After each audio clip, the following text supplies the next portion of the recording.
is Heather Harbin, and this is my comprehensive health assessment head to toe for Professor Dorsey's class. This is Steve. He's my patient. He's a 30-year-old male. He's going to read the IWU statement. I understand and consent that the following information will be gathered and utilized for educational purposes by Indiana Wesleyan students. I allow this information gathering and physical assessment to be videotaped and posted on YouTube for access by faculty at Indiana Wesleyan University. This video will be deleted by the student as soon as it has been reviewed and graded. I further acknowledge that this is for educational purposes only and that the information is not meant to be diagnostic. Therefore, Indiana Wesleyan University, the faculty and staff, as well as the student, are not considered liable. Okay, so when you do a head-to-toe assessment, you walk into the room, you want to introduce yourself, wash your hands. You can gather a lot of information just from the first 5 minutes of being in the room. So I've washed my hands, I've introduced myself. My name's Heather, I'm going to be your nurse today. I've taken Steve's vitals. His blood pressure is 127/63, his temperature is 97.8. I've counted his respirations, they're 16, and his heart rate is 82. Can you tell me your name and date of birth? Steve Harbin, 2/18/85. And do you know why you're here? Knee pain. And for a head-to-toe assessment. And for a head-to-toe assessment. Are you having any pain currently? My knee is in pain. Which one? My left knee. Okay, and why are you having pain in your knee? Not the real reason. Hit it with the crowbar. Okay, can you rate your pain on a 0 to 10 scale, 10 being the worst you've ever felt? I'd say probably a 5. Okay, are you taking anything for the pain? No. No medication? Ibuprofen. How often? Once a day. Okay, and can you tell me what it feels like? Is it dull, aching, sharp, shooting, stabbing? It's a constant aching and dull. It's not sharp and shooting or anything. Okay, so it looks like you've had your stitches removed. It's warm. Okay. So general survey, he is alert and oriented. His speech is clear. He's cooperative, engaged. He appears well groomed. Comfortable. Respirations are easy, even, non-labored. So when you start with the head to toe, you start with the skin. Make sure that it's appropriate for his ethnicity, which it is.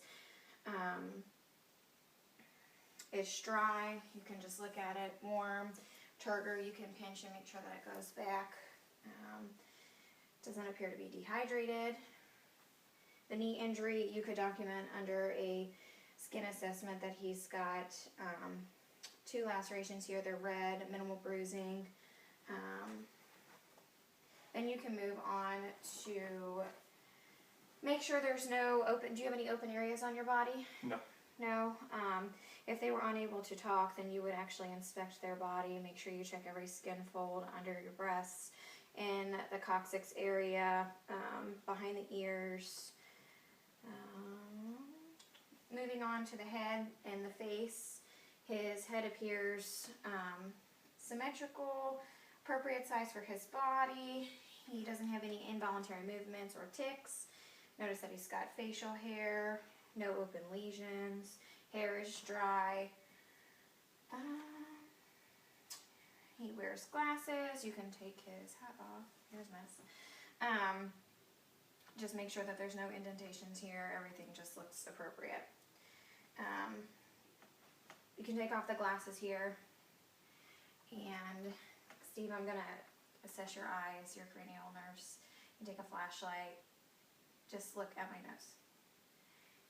And move it away, and they're reactive. Move it away, and they're reactive. They look to be about 3 millimeters, equal in size.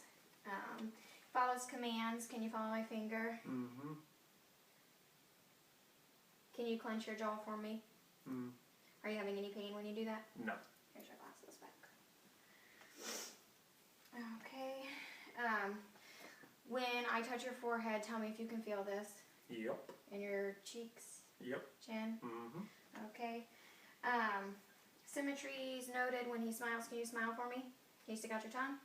It's midline, it's pink, it's moist. Can you puff out your cheeks for me? Okay, they're equal. Can you push your cheek against my hand? You measure cheek against my hand. It's equal with resistance. Moving on to the eyes, he has glasses, but when I saw him walk into here, he was not running into things. Are you able to function without your glasses? Yes. Okay, do you wear contacts at all? No. Okay, can you climb stairs? Yep. Have difficulties driving or seeing? Okay. Nope. Again, so he performs his ADLs independently. You want to actually look at the eyes, make sure that they're the same color, same size. The sclera is white, there's no drainage noted. Moving on to the ears, you want to make sure that they're equal, non-tender, no drainage, no drainage. He's engaged, he's not having a difficult time hearing me. Do you wear hearing aids? Nope. He answers questions appropriately. Okay, going on to his nose, it's centered in his face. No deviation noted, no drainage noted. Can you breathe in? Okay, can you breathe in? Patency noted. Do you have nosebleeds? No. Okay. No drainage, no swelling noted there. So then when I move on to his mouth, his lips look pink and moist. They're not dry, they're not cracked. Can you open your mouth for me? Can you stick out your tongue? Can you go ah? Okay. Have you had your wisdom teeth out? Yes. Okay. So it's pink, moist, intact. Teeth are crowded. No. Have you had any difficulties chewing or swallowing? Nope. Okay. Saliva's present. Do you wear dentures? Nope. And then I didn't see any teeth were missing. Your tonsils I saw, but there were no open areas, no lesions, no odor noted. So then I can move on to his neck. When you go down, you can palpate, make sure that you don't feel any lymph nodes, thyroids. Is that painful at all when Nope. back here? Okay. No. Do you feel like you've had any stiff neck lately? No. Okay. You can assess the carotid artery one at a time by placing your stethoscope over each side and listening for a bruit.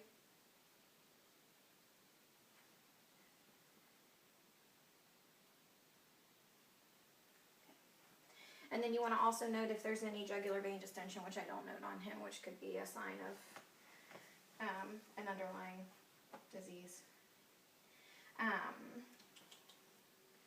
Going on to the upper musculoskeletal, you want to assess the range of motion, make sure that everything is bilateral with strength.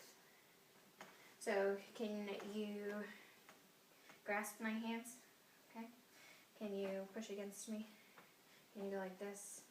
Push against me. Okay. Can you put your arms up and push against me? Okay. Push down. Okay. Shrug your shoulders. Okay. You want to make sure that they can move everything okay. Can you move your arms? Have you had any injury? Nope. Can you move your wrists? Yep. Can you move your elbows? Okay. You want to make sure that everything is basically even, which on him it is. Can you hold your hands out? No tremors are noted. No deformities. Fingers are all lying straight. They're all 10 of them. No swelling noted. Moving on to his lungs and his thorax, I'm going to make sure that it's symmetrical. Clavicles here, scapulas are all symmetrical. In the back here, you want to make sure that the spine is straight with the head and the neck.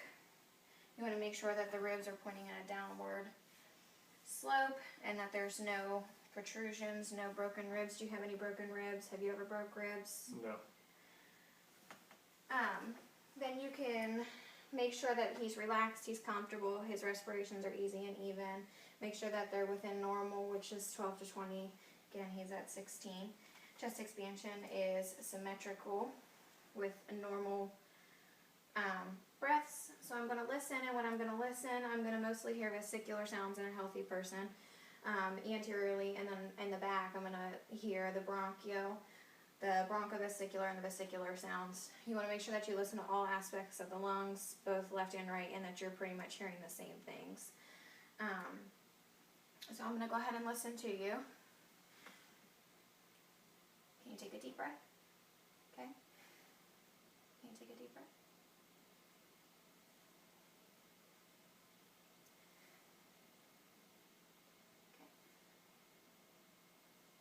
Okay.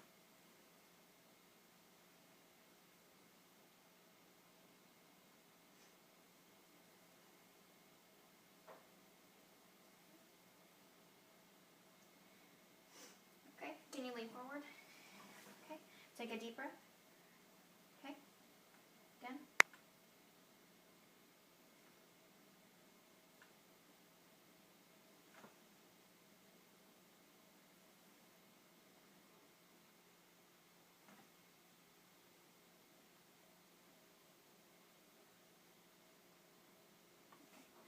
So when you're listening, you want to make sure that you don't hear any adventitious sounds, any wheezing, any struggles breathing.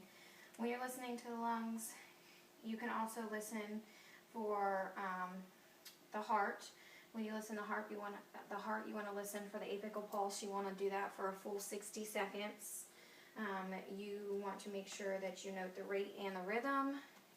You should hear the S1, the S2. Have you ever had a history of a heart murmur before? Nope. Nope. Okay. So I'm going to listen to your heart here. You can just relax. Breathe normal.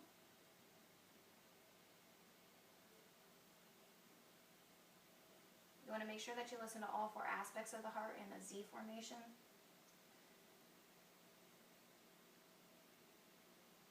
And then again, listen to the heart for the apical pulse for a full 60 seconds, which I've done. For the S1, the S2, the rate is regular in rhythm. There's no cardiac history. No murmur was heard. So then you're going to move down to the abdominal assessment. You want to make sure that the umbilicus is midline, that there's no herniation. You can palpate, make sure that you don't feel spleen, liver. Are you tender at all when I push in your stomach? Nope. Do you have regular bowel movements? Yep. Okay. Okay. You want to inspect the skin, make sure that it's smooth, make sure that there's no open areas. Sometimes you can see peristalsis on a really, really, really old, skinny person. You want to make sure that you listen to all 4 quadrants. So I'm going to listen.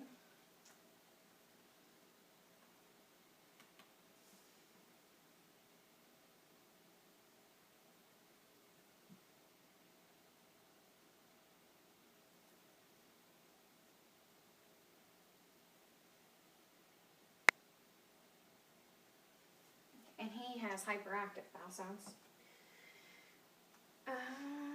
Have you had any kind of surgeries where you've had appendectomies or anything done to your stomach? Nope.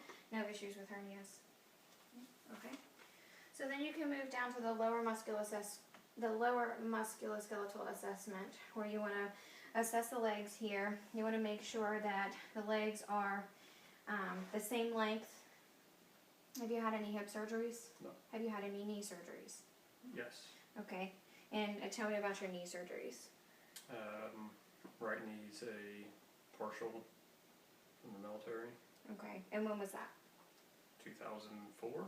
Do you still have problems with that?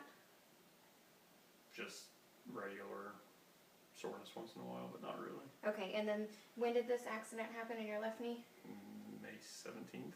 Okay. So just recently. And how long ago did you get your stitches out? Probably 2 weeks ago. Okay. And are you getting therapy for this, or are you doing at-home therapy? At-home therapy. Okay. So we know that he has problems with both of his knees, so his range of motion is probably going to be limited. Both of his legs are equal in length. Both of his feet are equal in size. You can you push against my feet or my hands? Okay. Make sure that just like the upper musculoskeletal assessment, that you make sure everything is even strength-wise. Can you push up? Okay. You want to make sure that the toes are pointing forward, that he has all 10 toes, which he does. Okay. And while you're down there doing the musculoskeletal assessment, you can also do a peripheral vascular assessment on the feet. You want to check for any kind of swelling or edema, which he has none. Make sure that the color, the temperature is appropriate. He's warm and he's dry. You can relax. You want to check for a pedal pulse, which he is a +2, so he's moderate. In the right and the left extremities. You can check for a cap refill. Make sure that it's less than 3 seconds. And brisk, which he is.